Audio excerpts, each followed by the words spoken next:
দীর্ঘ প্রতীক্ষার অবসান ঘটিয়ে ঢাকা থেকে গোপালগঞ্জে দক্ষিণ অঞ্চলের সর্ববৃহৎ ট্রেন যোগাযোগের যে ব্যবস্থা সেটি অনুষ্ঠান এবং আনুষ্ঠানিকতার মধ্য দিয়ে চালু হতে যাচ্ছে।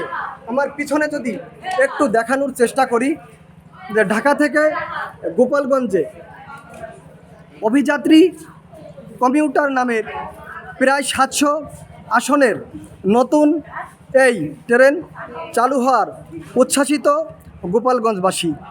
তাদের আশা কম খরচে নিরাপদ ও স্বচ্ছতাপূর্ণ যাতায়াতের পাশাপাশি শিক্ষা, চিকিৎসা ব্যবস্থা, বাণিজ্য ও কৃষিপণ্য পরিবহনে নতুন সম্ভাবনা তৈরি হবে।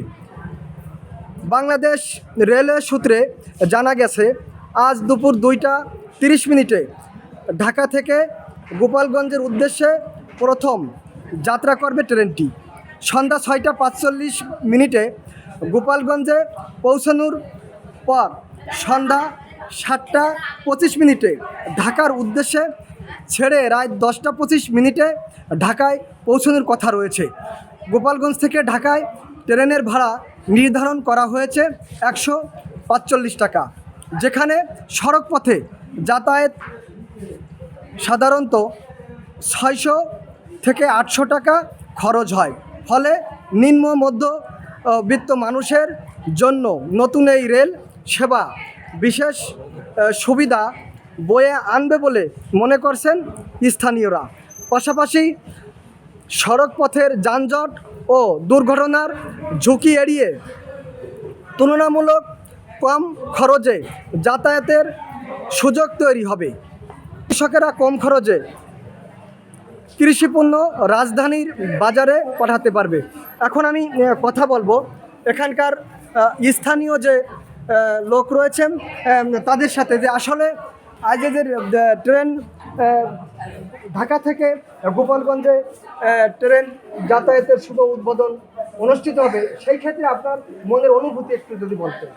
আসলে আজকের যে দিনটা ঢাকা থেকে যে গোপালগঞ্জে ট্রেনটা যাচ্ছে, আমরা শুনে খুবই আনন্দিত। তার কারণ এই সরকার আমাদের মহামান্য এমপি সাহেব যে উদ্যোগ নিয়েছে, এর জন্য এলাকাবাসী তাকে সম্বর্ধনা জানায়। দক্ষিণাঞ্চলের মানুষের জন্য যে কী সুবিধা এ বলা সে বলে শেষ করা যাবে না। কারণ বলতেন যে কেমন লাগছে আপনার? দক্ষিণাঞ্চলের লোকজন চলাফেরা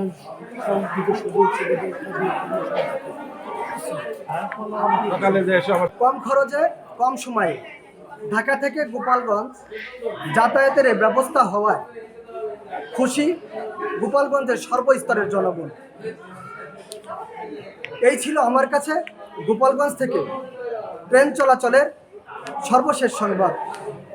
রাহেন মুন্সি জসিম, 21 টেলিভিশন, গোপালগঞ্জ।